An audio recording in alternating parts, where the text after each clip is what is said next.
My name is Lucilla, and I'm 65 years old. I live in a small town where everyone knows your name, whether you want them to or not. For years, I was the one at the front of the classroom, a dedicated teacher who shaped the minds of future generations. I was also a mother, a wife, and for a time, it felt like I had everything. That was before my husband passed away 5 years ago, leaving me to navigate life on my own. Since then, I've tried to hold on to the little routines that kept me grounded. I still walk in the park every morning, and my garden is my refuge. But something is missing. A sense of emptiness has crept into my life that I can't shake. My daughter visits occasionally, but it's more of a duty than a desire. Her visits are filled with superficial pleasantries. As for my son, Jack, well, I don't know where he's gone. The boy who used to sit on my lap, who would call me just to talk about his day, is now a distant memory. I can't remember the last time he reached out to me. It's been months, maybe even longer. It hurts, and I've tried to convince myself that maybe he's just busy, that he'll come around. But the silence lingers like a weight in my chest. For as long as I can remember, I'd always been the one who took care of things. I raised my children with love and discipline, and my husband Paul and I had shared a partnership that seemed unshakable. Our family was the nucleus of my life. But now, it feels like I'm nothing more than a forgotten relic of a past that no one really wants to revisit. Jack's absence, however, cuts deeper than anything else. It wasn't an explosion of anger or a bitter argument that drove the distance between us. No, it was something quieter, more insidious. It crept in over time, slowly, almost imperceptibly, and then one day, I realized that the boy who had once been my closest confidant was no longer reachable. It started with the phone calls. I remember the first time he didn't pick up. It was a simple thing, a quick check-in, just to hear his voice. But instead of a warm greeting, the silence on the other end of the line spoke volumes. I brushed it off at first. Maybe he was busy. Maybe he was just wrapped up in his life, the way young people are. But then the calls became less frequent. There were fewer responses to my texts. And when I sent him birthday cards or little notes, they went unanswered. Even when I invited him for dinner, hoping to reconnect, there was no response. Not a single word. At first, I was angry. How could he be so thoughtless? Didn't he care? He had always been my Jack, the one who would come home to visit, the one who could always make me laugh, who would talk to me for hours about everything and nothing. But that Jack felt like a ghost, drifting further away with each passing day. I tried to make excuses for him. Maybe he was just busy with work, with his own life. Maybe it was just a phase. Maybe he was too wrapped up in his own family to make time for his old one. But the more I tried to convince myself, the harder it became to ignore the painful truth. Jack had pulled away. I could see it in his eyes when we had our brief encounters, like I was a stranger to him. He no longer seemed to need me in the way he used to. He didn't reach out for advice, didn't seek comfort in the way he once did. His life, his world, had moved on without me, and I was left on the sidelines, a spectator to his new reality. I had heard from other people that he was doing well, that he had a new job, a growing family. Yet, none of that mattered to me. What hurt wasn't that he was thriving, it was that he no longer seemed to care enough to share it with me. I was still his mother, but I felt invisible, like I was no longer a part of his life. And that realization, more than anything else, left a gaping wound in my heart that my 65th birthday arrived, and with it, the quiet expectations I had long since learned to manage. I woke up to the soft morning light streaming through the window, a reminder that another year had passed. It wasn't a milestone year, no big celebration or special occasion. Just another birthday, one that felt as ordinary as the ones before it. The years seemed to blend together now, like watercolors left out in the rain. I had always made a big deal out of birthdays in the past, for my children, for Paul, for myself. I loved the warmth that came with celebrating another year of life, surrounded by the people I cared about. But now, those days felt long gone, replaced by a quiet solitude that had become my new reality. I prepared my morning tea as usual, the simple ritual of boiling water and choosing my favorite cup offering a small comfort in a world that felt increasingly indifferent. I glanced at the clock. Nearly 9 a.m. Jack had never been one to forget birthdays, and I held out hope that he might call, that he might surprise me with a visit. But as the minutes ticked by and the phone remained silent, the hope in my chest began to wither. I had always prided myself on being the mother who remembered everything. I remembered every birthday, every school recital, every scraped knee. I had tried to make sure my children knew how much they meant to me, how much I loved them. But in the face of their growing independence, I had begun to wonder whether that love still mattered. Maybe I had loved them too much, maybe I had been too present, and now they were too far away to reach. By noon, I had received exactly one message, an email from my daughter, a short, impersonal note: "Happy birthday, Mom. Hope you have a great day. Love, Sarah." The email was followed by a flurry of work-related tasks she was focused on, updates about her kids, her own life. I tried to read between the lines, tried to convince myself that this message meant something more, but it didn't. It was just her way of acknowledging the day without truly being present. It hurt, more than I had expected. I told myself it shouldn't, that I should be used to it by now. But a mother never truly gets used to feeling forgotten by her children. After all these years of loving them, of putting them first, I couldn't shake the sense of abandonment that grew with every missed call, every unanswered invitation. Was this what I had earned after all those years of dedication? I closed the laptop and leaned back in my chair, the weight of the silence pressing down on me. Maybe I shouldn't have expected anything. Maybe I should have known better by now. The truth was that my children had grown up and away from me in ways I couldn't understand. It was painful, but it was reality. I was no longer the center of their world, and perhaps that was how it was always meant to be. After all, they had their own families, their own lives to lead. But still, a small part of me couldn't help but wonder, what happened to the people who used to need me? The doorbell rang shortly before 3 p.m., and I walked to the door with a tentative step, wondering who it could be. I opened it to find a small package at my feet, the delivery person already disappearing around the corner. I bent down to retrieve it, the anticipation briefly sparking a flicker of excitement. It was a gift from Jack. At least, that's what I thought at first, until I saw the elegant lettering on the card: "Happy birthday, Mom. Love, Jack." I opened the box with the careful fingers of someone who had learned over the years to manage their expectations. Inside was a bottle of expensive wine. Well, at least that was thoughtful, I thought. But as I examined the bottle, I noticed the distinct absence of any other gesture. No card, no personal note, not even a message that conveyed any warmth. It was just the bottle. Just the words, "Happy birthday," and that was it. No, "I miss you." No, "I love you." No invitation to dinner, no phone call to check in, nothing that suggested Jack remembered who I was or what I meant to him. It was a gesture that left me feeling as empty as the bottle of wine that sat in my hands. I could have poured myself a glass, I suppose, but what would it mean? Drinking alone on my birthday seemed like a cruel joke. Instead, I set the wine aside and spent the rest of the evening in silence. It wasn't even the gift itself that hurt, it was the realization that Jack no longer cared to make an effort, that this bottle, this thoughtless token, was the best he could do. I had hoped for a call. I had hoped for a visit. But instead, I was left with a gift that seemed more like an obligation than a genuine expression of love. I sat down on the couch, trying to hold back the tears that threatened to spill over. My mind began to race, as it often did when I was overwhelmed by feelings of disappointment.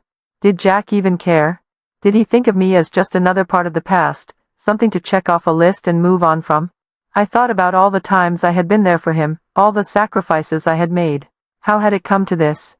I spent the evening in the quiet of my home, my thoughts swirling around me like a storm. I had been so certain that my son and daughter would always be there for me, just as I had always been there for them. But now, as I sat alone, it became clear to me that the relationship I had with them was changing, perhaps permanently. And for the first time, I wondered if I could accept that change, or if it would break me in ways I couldn't predict. The emptiness that settled in me that evening felt like a familiar ache. It wasn't a surprise, not really. But it was still painful. My children, the ones I had sacrificed so much for, were now distant, disconnected. My heart longed for a time when family meant something more, when the ties that bound us weren't so easily severed by the passing of time and the demands of life. But now, I was alone, surrounded by reminders of a family that seemed to have moved on without me. As I sat there, the evening dragged on, each moment stretching into the next.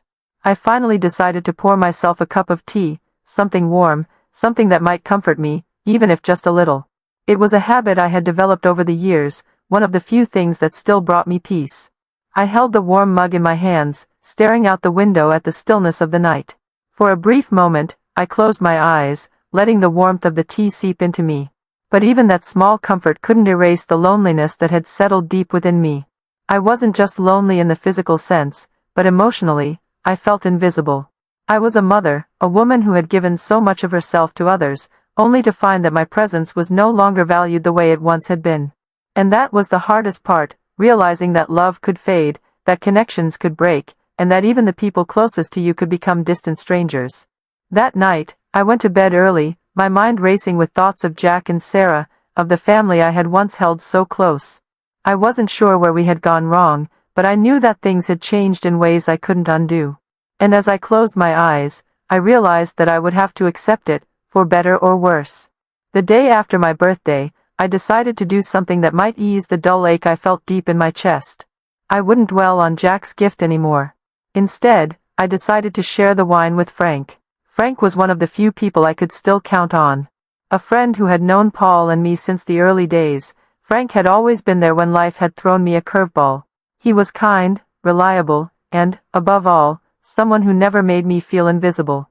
I had known Frank for years, and while our friendship had always been platonic, there was a special bond between us, one of understanding and mutual respect. He was widowed too, his wife having passed away a few years before Paul.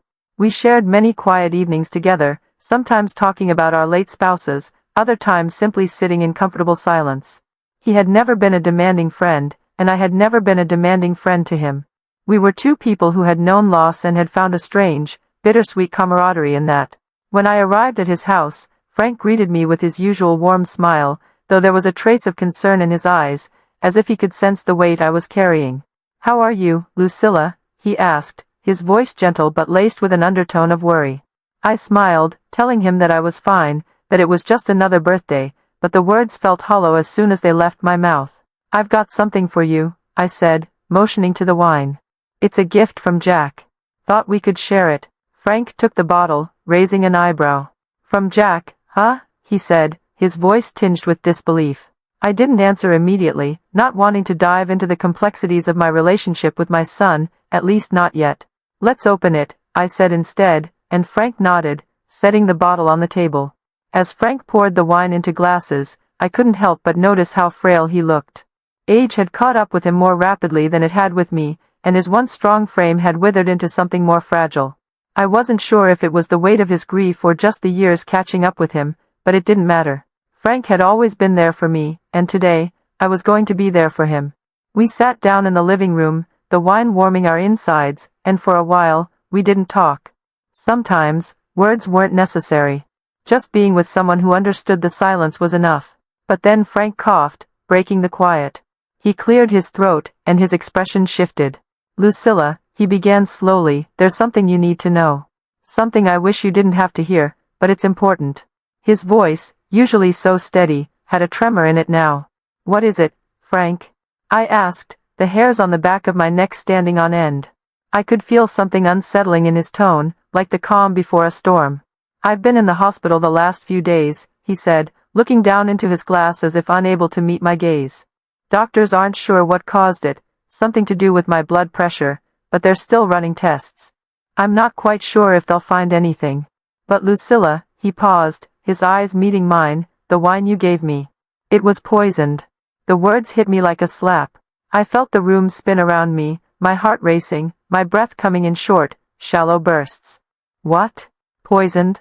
I whispered, struggling to process what he was saying. Frank nodded grimly. "I didn't realize it at first. But they ran tests at the hospital, and it turns out that the wine had traces of something toxic. I don't know how it ended up in the bottle, but I do know one thing, that wine wasn't meant for you." I could barely comprehend his words. Poisoned? How was that even possible? I had trusted Jack. I had believed that whatever strained relationship we had, he would never harm me like that. And yet, here I was, hearing Frank tell me that the gift from my own son had been a weapon. My mind reeled as I sat back, unable to move or speak for a long moment. "You're sure?"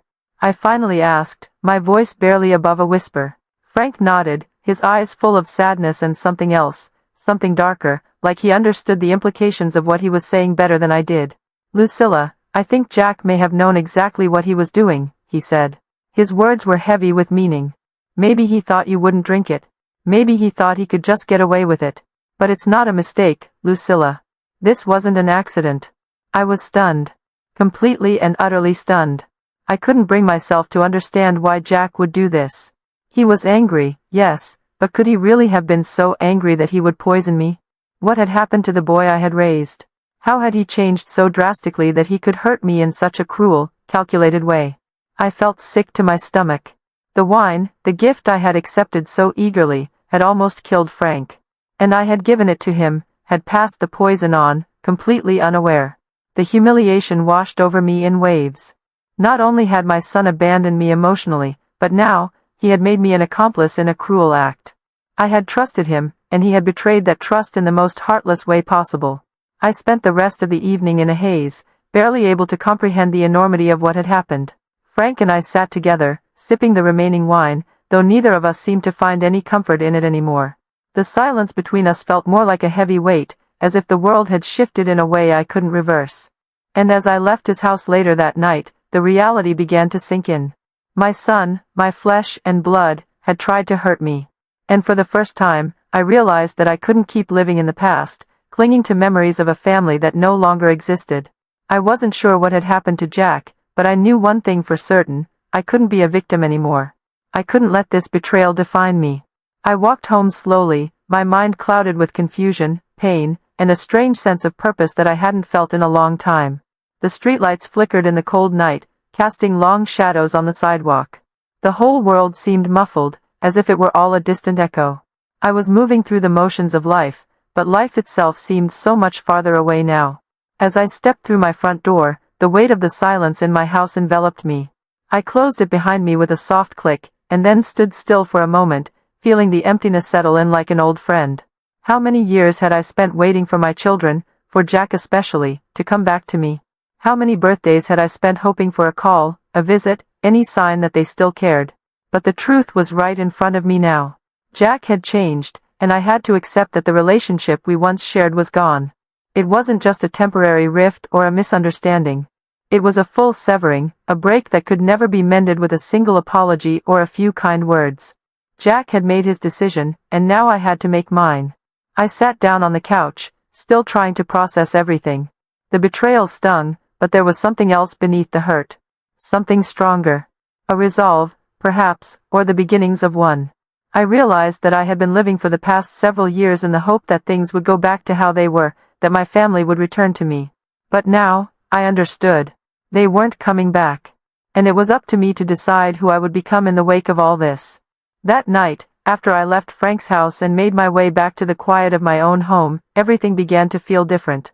The walls, the furniture, the empty rooms, they all felt alien, like I was inhabiting someone else's life. I had spent so much time caring for everyone else, trying to hold things together for my children, for Paul when he was still with me, and now, for Frank. But now, for the first time in a long while, I had a quiet, brutal realization: no one was coming to take care of me. I was alone in a way I had never been before. I had spent the last few years trying to hold on to something that was slipping away: my son's love, my family's connection, a sense of purpose that had once been so clear. I had tried to convince myself that things would go back to how they were, that I would wake up one day and find Jack on the phone, apologizing for the distance, telling me how much he missed me. But after everything that had happened, the poisoned wine, the cruel abandonment, it was clear to me now that I had been holding on to a ghost. I sat down on the couch, the weight of my own thoughts pressing on my chest. My house felt heavy with the silence, with the echo of a life that had been lived in devotion to others. But now, I saw it clearly: I had been living for them, not for myself. And for what? What had I received in return? A bottle of wine with no card, no message, and the knowledge that my son had turned against me. The thought made me sick to my stomach. I had given my whole life to being a mother, a wife, a friend. And now, I was left with nothing but memories and a broken heart. But I wasn't going to let this define me. Not anymore. I stood up from the couch, my hands shaking slightly as I walked to the window. The cold night air pressed against the glass, the streetlights casting a pale glow on the sidewalk outside. For a moment, I thought about what it would feel like to just leave, to pack up and go somewhere far away, where no one knew me, where I could start fresh. But as tempting as the thought was, I knew I couldn't run away from my life. I needed to face it, to reclaim it, to stop being a victim of my circumstances. I had spent too many years waiting for something to change, for someone to save me, for Jack to come back into my life and for everything to go back to the way it was. But the truth was that I was the only one who could change my life. No one was coming to fix things. I had to do it myself. I had to take control. It was time for me to live for myself, to stop trying to fix relationships that were broken beyond repair. It was time to stop waiting for Jack to realize what he had lost, for Sarah to show more interest in me. I couldn't keep holding out hope that they would come back and fix everything. I had been waiting for far too long. And in that time, I had lost myself. I turned away from the window and walked back into the living room, my mind racing with all the things I wanted to do, all the things I had been putting off for years. For so long, I had put my own desires and needs last, thinking that if I took care of everyone else, everything would fall into place. But now I realized that wasn't enough. I had to start putting myself first. The first thing I did was sign up for a yoga class. It was something I had always been curious about but had never made time for. I knew I needed to move, to feel strong again, both physically and emotionally. I also made a decision to start painting again. I used to love it, but I had pushed it aside in favor of other things. No more. If I was going to move forward, I had to reconnect with the parts of myself I had forgotten. I also decided to spend more time with the people who truly cared about me. Frank, for example, had become a close friend again, someone who reminded me of the importance of human connection, even in the face of loss. I called him the next day and asked if he wanted to join me for a walk in the park, something simple, but a way to start rebuilding the connections that truly mattered. But perhaps the most important decision I made was to stop waiting for Jack. I couldn't keep reaching out to someone who wasn't there for me. The pain of his absence was immense, but it was also a lesson in self-worth. I had spent years trying to fix a relationship that Jack no longer valued, and in doing so, I had lost sight of my own value. No more. I had given so much of myself to others, but now it was time to give something back to me. It wasn't about being selfish, it was about survival. If I didn't start living for myself, I would disappear into the same silence that Jack had left me in. I would become nothing more than a memory, a shadow of the woman I used to be. As I sat down to write in my journal that night, I felt a sense of clarity I hadn't felt in years. I was finally ready to stop living in the past. I was ready to embrace the future, whatever it held. And for the first time in a long while, I felt a glimmer of hope.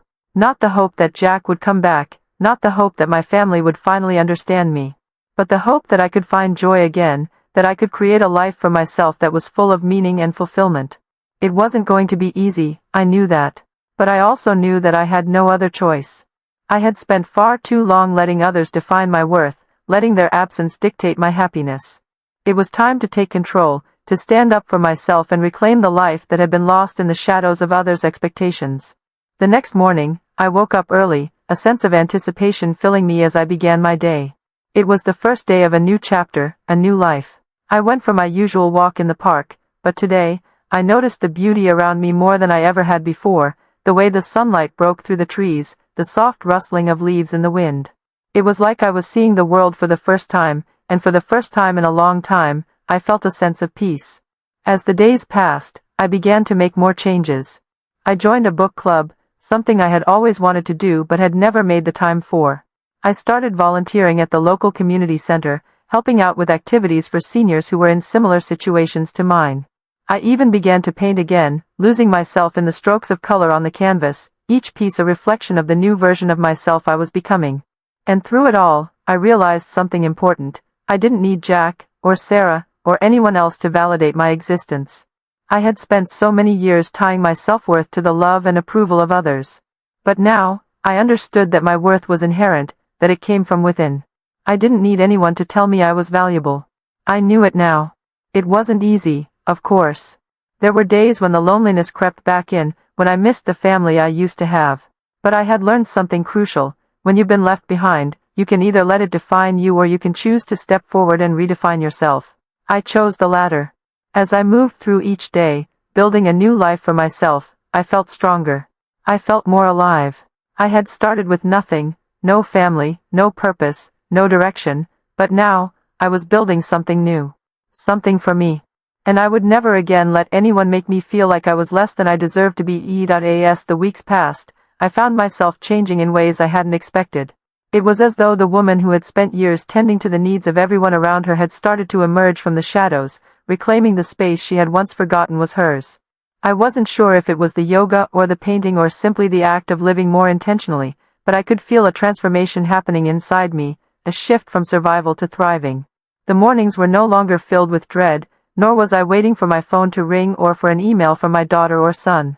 I no longer lived in the anticipation of someone else's validation or approval. For the first time in years, I woke up with the knowledge that I had no one to answer to but myself. And it was liberating. I didn't need to wait for Jack to call. I didn't need to wait for my daughter to make an effort. I had learned that I could find fulfillment in other places, in other people, in myself. I was no longer tethered to the idea that my happiness depended on the presence or affection of others. It wasn't an easy lesson, but it was one that I had to learn. One of the first steps I took after my decision to change was the yoga class I had signed up for. Initially, it felt uncomfortable, unfamiliar, and even a little intimidating. I had never been someone who particularly cared for exercise. My life had been full of work, raising children, and keeping a home. Fitness had always taken a back seat. But the more I attended, the more I found peace in the stillness of the practice. I learned to listen to my body, to focus on my breath, and most importantly, to let go of the anger and resentment I had been carrying for so long. It wasn't just about physical strength, it was about mental and emotional strength. The process of stretching my body and holding poses for longer than I thought I could bear became a metaphor for my life. I had stretched myself thin for so many years trying to meet everyone else's expectations. Now, for the first time, I was focusing on my own well-being. The quiet strength that yoga nurtured in me became the quiet strength I carried with me into my daily life. I also found that painting was no longer just a hobby, it was a form of therapy. I poured my emotions onto the canvas, each stroke a release of the frustration, sadness, and confusion I had felt over the years. But with each painting, something shifted. The colors I once used to express my sorrow began to turn vibrant. Reds, yellows, and blues began to take over the canvas, a representation of the joy I was learning to rediscover. It wasn't just about the act of painting, it was about the permission I was giving myself to feel, to express, and to release the weight of everything I had been holding in for so long.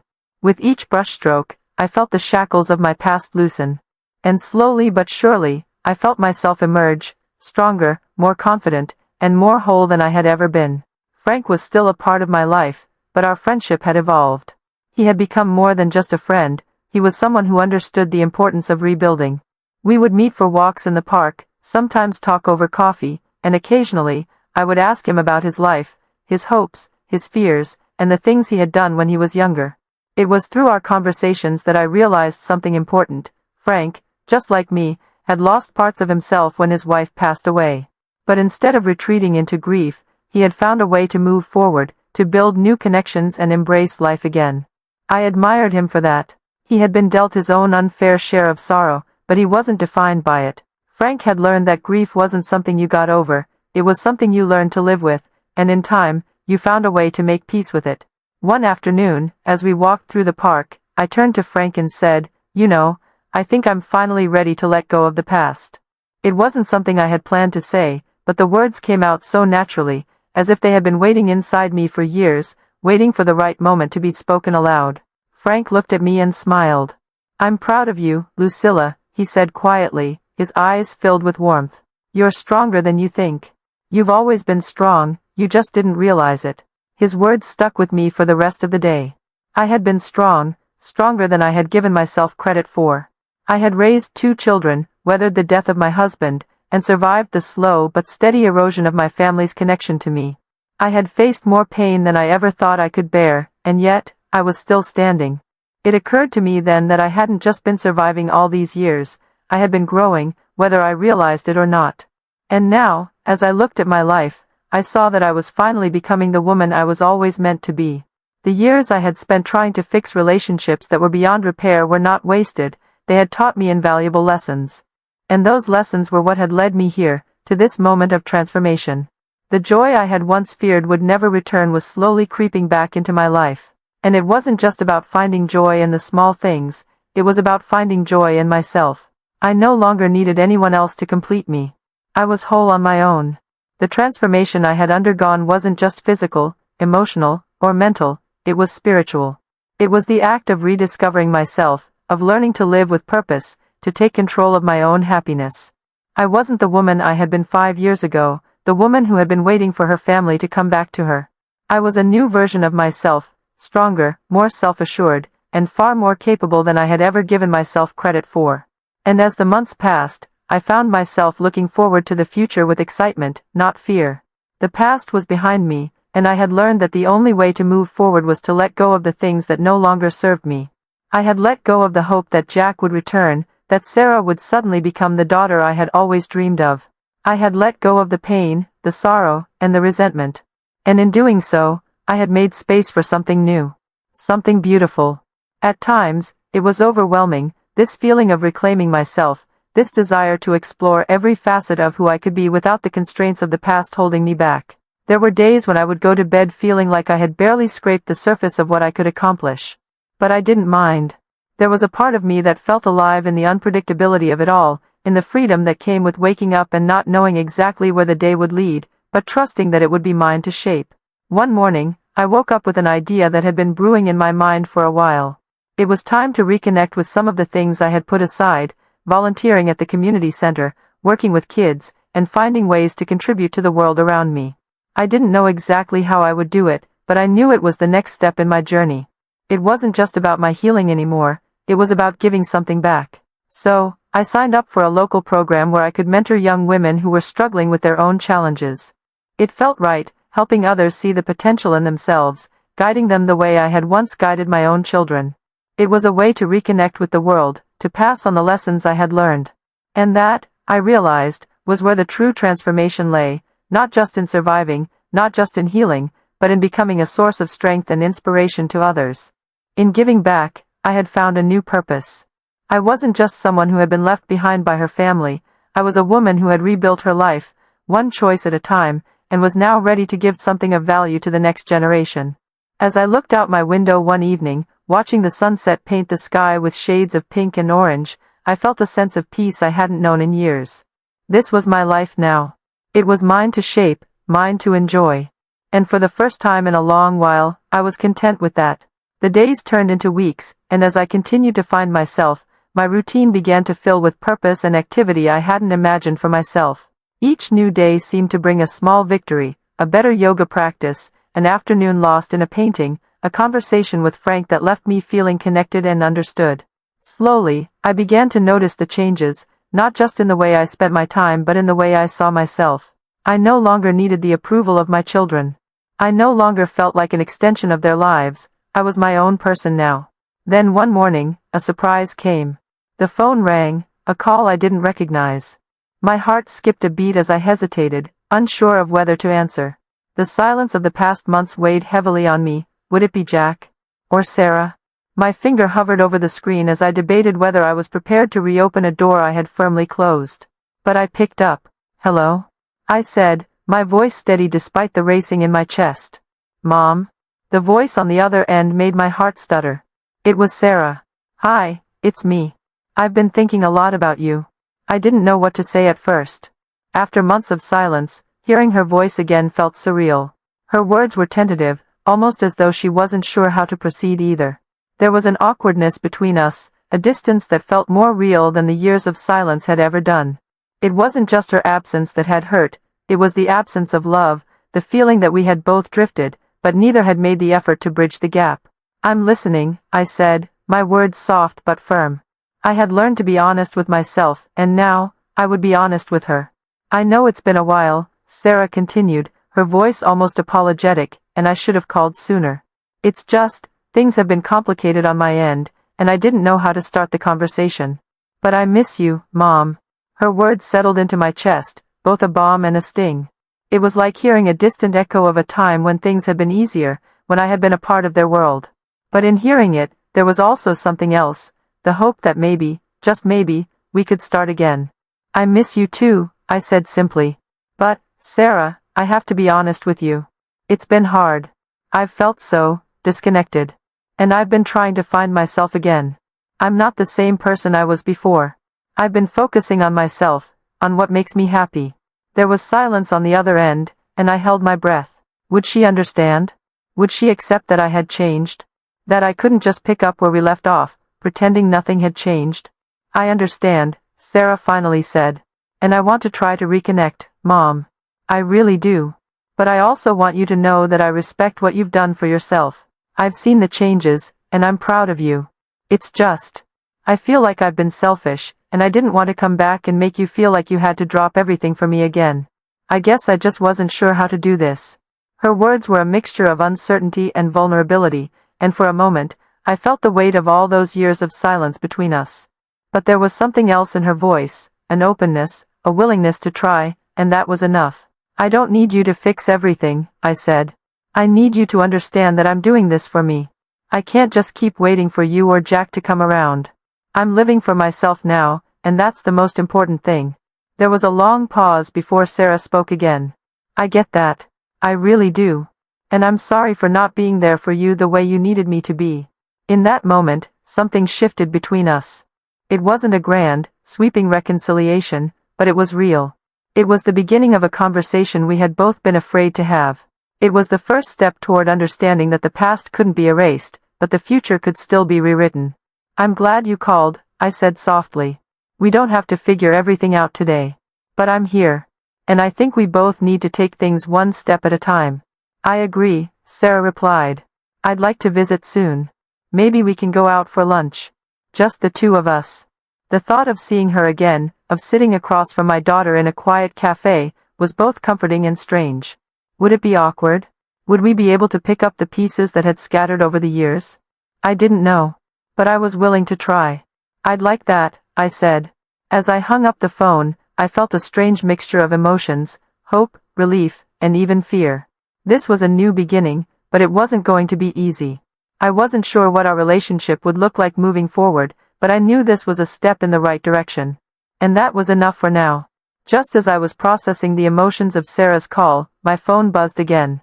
This time, the number was familiar in a way that sent a jolt of electricity through me. It was Jack. I took a deep breath before answering, my heart pounding in my chest. "Jack?" "Hi, Mom." His voice was soft, tentative, as though he wasn't sure what to say either. "I know it's been a long time, and I've been avoiding you. I'm sorry." I didn't say anything at first. I had wanted this moment for so long, but now that it was here, I didn't know what I wanted to say. My son, my flesh and blood, had been distant for so long, and the weight of the silence between us was almost unbearable. "I've been thinking a lot about everything," Jack continued. "I'm sorry for the way things went, for not being there when you needed me. I didn't handle things well, and I've had time to think about it. I just want to make things right between us." His words sent a wave of emotion crashing over me. Could this really be happening? Could Jack truly want to fix things? "I don't know what to say," I finally managed, my voice catching in my throat. "It's been so long, Jack. You've been distant, and I've been hurt. But I think I'm ready to start again. To rebuild. I don't want to lose you, Mom," he said quietly. "I miss you. I've just been so caught up in my own world, but I want to make it right." We both fell silent for a moment, letting the weight of his words sink in. It was strange, hearing Jack speak like this, vulnerable, uncertain, but genuine. After all the pain and silence, we were finally at a place where we could try to rebuild, even if it was one small piece at a time. "I'm willing to try, Jack," I said finally. "But it's going to take time. We both have a lot to make up for." "I understand, Mom," he said softly. "And I'll be here, whenever you're ready." I ended the call with a sense of tentative optimism, unsure of what would happen next but willing to take that first step. Sarah had reached out, and now Jack had too. It wasn't a grand reconciliation, but it was real. It was a start. I spent the next few days in quiet reflection, processing what had just happened. For so long, I had thought I was the one who needed to make things right, that I was the one who had to be the bridge between the past and the present. But now, I was starting to realize that it wasn't just me.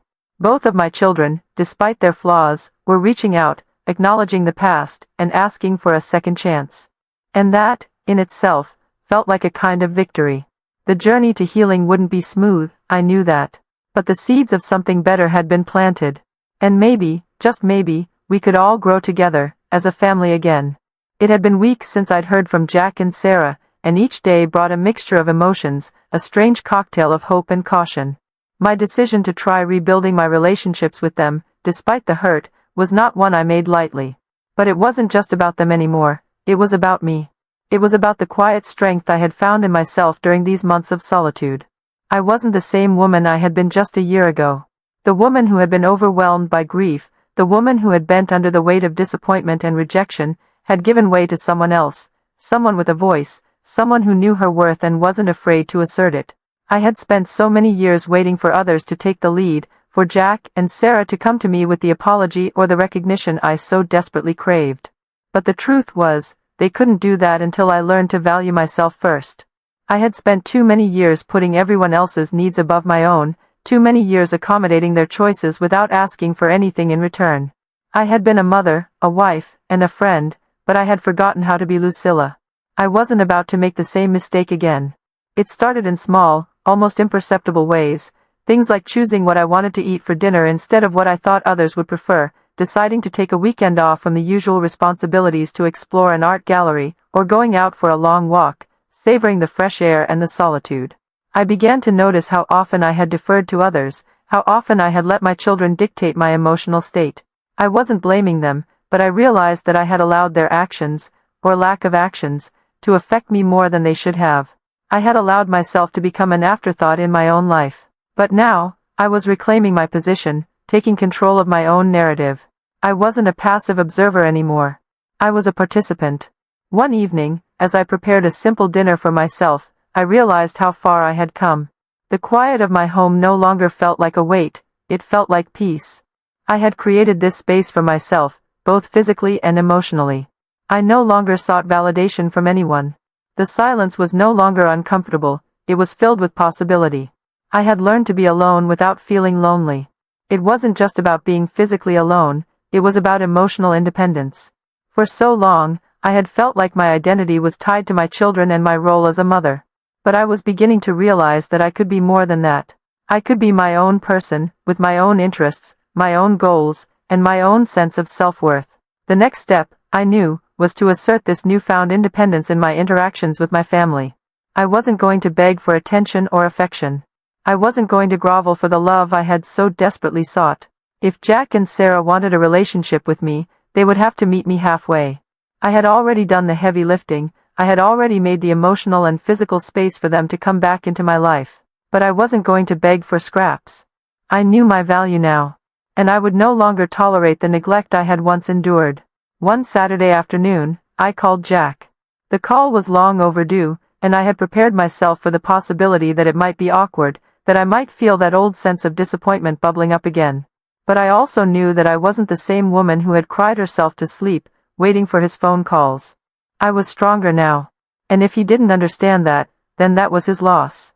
When he picked up, I could tell he was surprised to hear from me. "Mom," he said, his voice hesitant, almost as if he was afraid he might be intruding. "Hi, Jack," I said, my voice steady, calm. "I've been thinking about us." There was a long pause on the other end. I could hear him shifting, perhaps trying to figure out what I meant. "I know things have been strained between us," I continued. "But I'm not going to keep waiting for you to come around. I've spent a lot of time figuring out what I need, what I deserve. And I deserve a relationship with you, but it has to be mutual. I can't keep reaching out if you're not going to meet me halfway." He didn't respond right away, and for a moment, I thought he might say something that would reopen the wound, something that would push me back into that familiar place of needing his approval. But instead, he surprised me. "I'm sorry, Mom," he said quietly. "I know I've been distant, and I've made you feel unimportant. That's not fair to you. I'm really sorry." His words weren't the grand, sweeping apology I had once dreamed of. But they were real. And for the first time, I felt like we were having an honest conversation, no more games, no more pretending. It was raw, vulnerable, and it was exactly what I needed. "I'm glad you said that," I replied, my voice steady. "But Jack, I need to be clear. I'm not here to beg for your attention. I'm not going to keep chasing after you. If you want me in your life, then you need to show up, just like I've shown up for you. I'm done giving and getting nothing in return." "I understand," he said, his voice low. "And I'm going to do better. I promise." I wasn't sure what better would look like, or if this was just another round of empty promises. But I believed him. Or at least, I wanted to. And for the first time in a long time, I felt like we were in the same place, emotionally. We could try to rebuild, even if it was one small piece at a time. The next week, Sarah called again. This time, it wasn't a hesitant, unsure conversation. She called to apologize, not just for the years of neglect, but for not understanding me in the way I needed her to. And once again, I was faced with a choice, Would I accept the apology, or would I keep my distance to protect myself? But I knew by now that it wasn't about protecting myself anymore. It was about holding on to my sense of self-respect. I was no longer going to be a doormat. If we were going to reconnect, it had to be on my terms. We spoke for a long time that day, and though it wasn't easy, there was a shift between us. For the first time in years, I felt like we were having a real conversation. It wasn't just about her kids or her husband or her busy life. It was about us. It was about the gap we had both allowed to form between us and how we could begin to close it.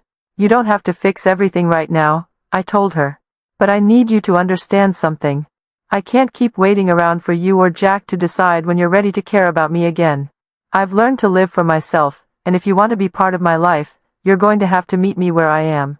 There was silence on the other end, but this time, it was a comfortable silence. A pause where we both let the weight of those words settle between us. I understand, Mom, Sarah said quietly. And I'm ready to meet you there. The conversation ended with tentative hope, but it was enough. I could feel the change in myself, a strength I hadn't recognized before. I didn't feel like the woman I had been before, the one who had hoped for a phone call or an apology to fix the emptiness. Now, I was the woman who had built herself up from nothing, who had learned to stand on her own 2 feet. And if my children wanted to be part of that, they would have to earn their place in my life just as I had earned mine. It wasn't going to be easy. It wasn't going to be perfect. But for the first time in a long time, I was no longer afraid of the future. I was ready for whatever came next, because I knew that no matter what happened, I would be okay. I was Lucilla, strong, independent, and enough just as I was. As I continued this strange, exhilarating journey of reclaiming my life, I found myself waking up each day with a newfound sense of clarity. It was like I had been walking through a fog for years, and now, the world around me had come into focus. The path forward wasn't always clear, but I knew that it was mine to navigate. I wasn't waiting for anyone else to define my future. I was the one who had to make those decisions. For months, I had been dipping my toes into the idea of reconnecting with Jack and Sarah. The tentative steps, the tentative conversations, all led me to this moment of realization. The time for waiting, the time for hoping, had come to an end. I could keep holding on to the dream of what our family used to be, but that was no longer my reality. The truth was that I had been holding on to a memory, a ghost of something that no longer existed. In my pursuit of healing, I had learned something that was harder to admit than I cared to acknowledge. I was not the person I used to be. And neither were they. And that was okay. I had spent so long wondering what went wrong, wishing for things to return to how they had once been. But after everything, I realized that it wasn't about the past anymore. It was about the present and the future. It was about the person I had become, the woman who had learned to stand on her own, the woman who could live without waiting for validation from others. I had learned that no one, not even my children, could define my worth. It had to come from within. I had spent so many years giving pieces of myself away, pieces I thought I could never get back. But now I knew better. I was whole again. I had built myself back up from the ground. The broken pieces had become the foundation upon which I was standing. And I wasn't going to let anyone take that away from me again. In the quiet of my living room one morning, I reflected on everything that had happened. Frank's words echoed in my mind. You've always been strong, you just didn't realize it. How right he was. I hadn't known my own strength. I hadn't realized that I had the power to choose my own path, that I could make the decision to live for myself. I thought about Jack and Sarah, the way they had come to me with their apologies, the way they had expressed their desire to reconnect. For a moment, I wondered if I should take a step back, if I should give them another chance. But then I remembered something that Frank had said, too. You can't fix everything, Lucilla. Sometimes, you have to let things be broken to see what they really are. And that was it. That was the final piece of the puzzle I had been searching for. I didn't need to fix my relationships with Jack and Sarah. I didn't need to force something that no longer fit. I had spent so much time trying to fit into their lives, trying to bend to their needs, to be the mother, the wife, the friend that they expected me to be. But I had lost myself in the process. I had spent too many years living for others and not enough for me. It wasn't that I didn't love them. I did, deeply. But love didn't mean sacrificing my happiness. Love didn't mean allowing myself to be overlooked, ignored, or discarded. I wasn't going to keep fighting for their approval. I had spent enough years in the shadow of their lives, and it was time for me to step into the light. And so, I made the decision. I was no longer going to chase after my children. I was no longer going to be the one who kept extending the olive branch, hoping that someday, they would take it. I had reached out. I had made the effort. And now, if they wanted to be part of my life, they would have to come to me on my terms. I wasn't going to keep bending over backwards to accommodate them. I had given enough of myself. It was their turn. I knew that this decision wasn't easy. It was painful, in a way, to acknowledge that my children couldn't, or wouldn't, offer me the kind of relationship I had once hoped for. But I also knew that I couldn't keep holding on to that hope. I had to release it. I had to let go of the past and embrace the present.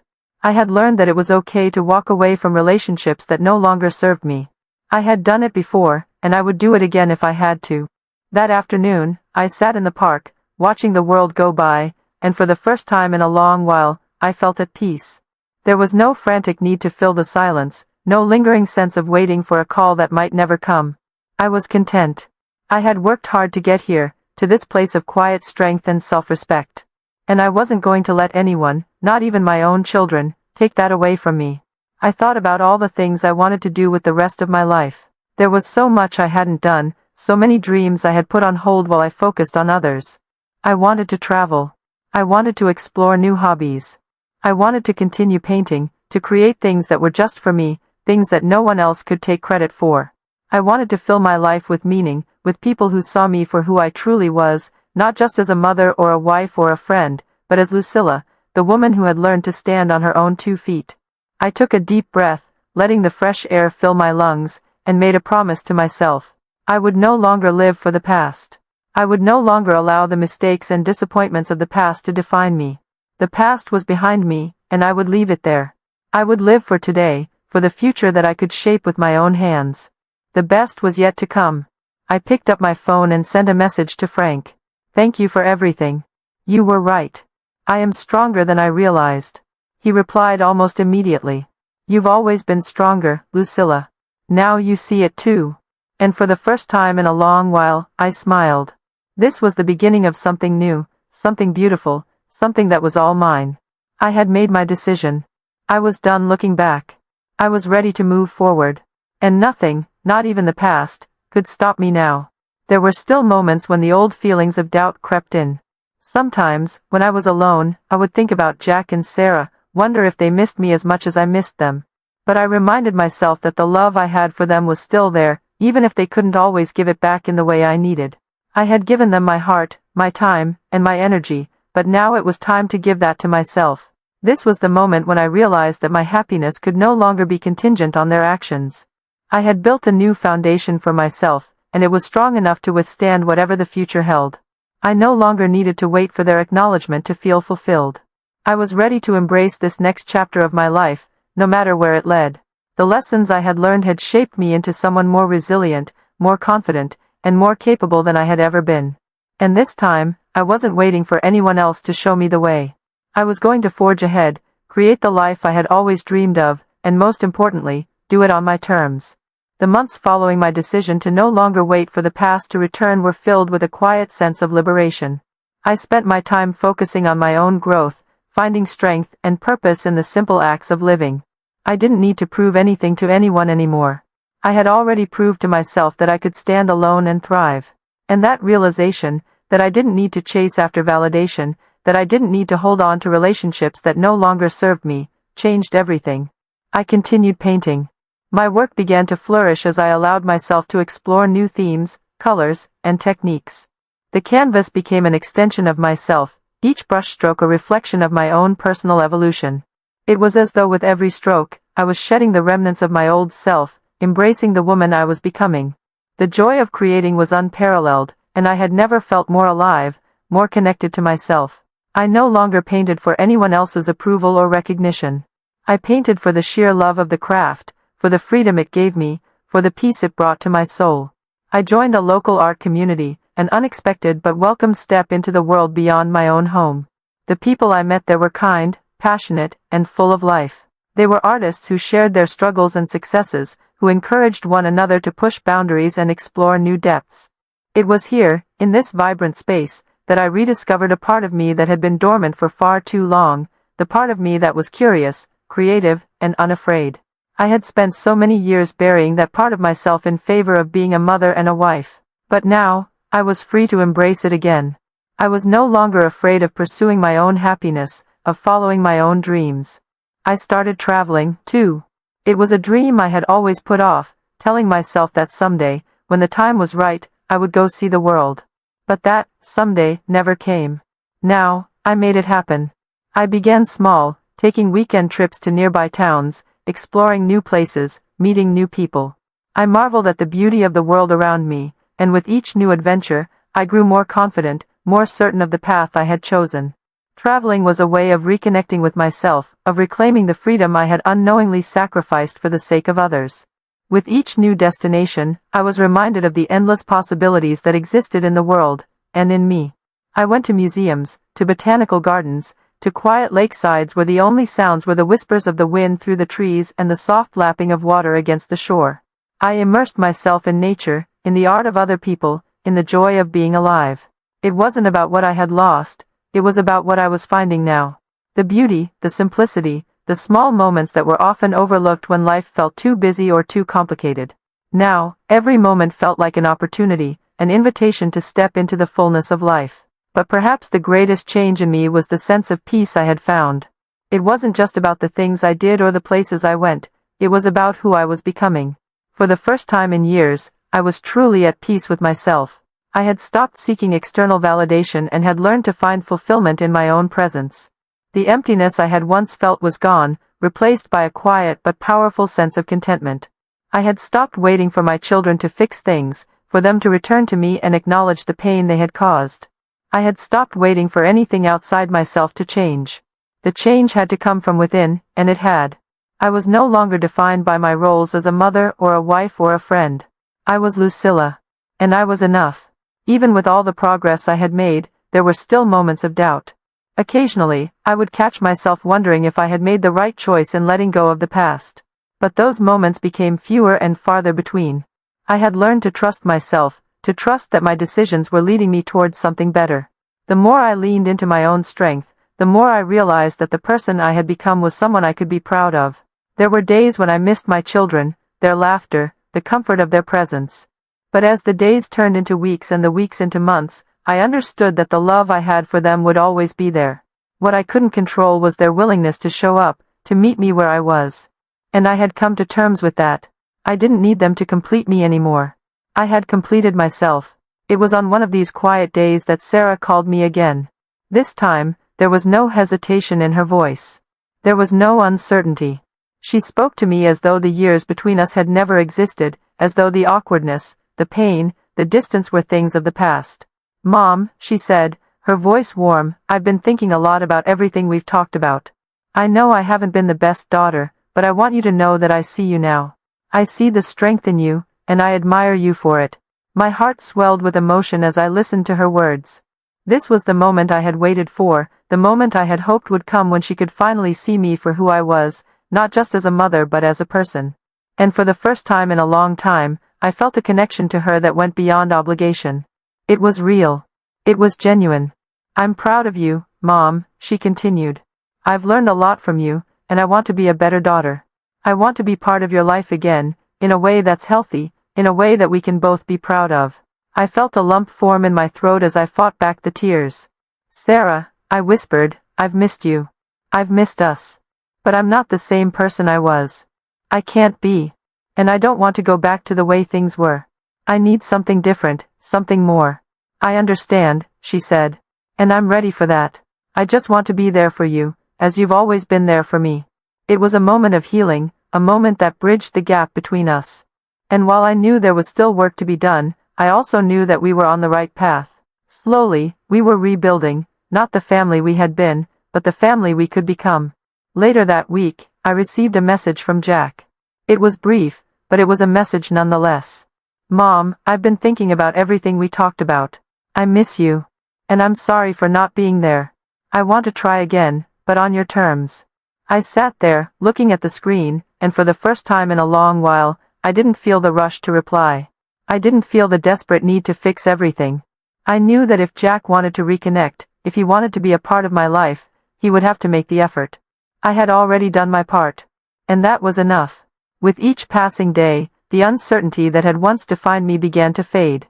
I realized that life wasn't about the things I had lost, the people I had hoped would change, or the relationships that had left scars.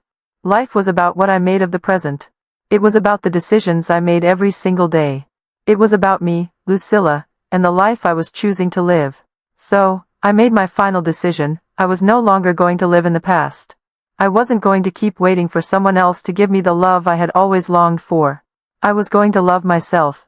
I was going to fill my days with joy, with passion, with purpose. And if that meant walking away from the ghosts of my past, then so be it. The future was mine to create.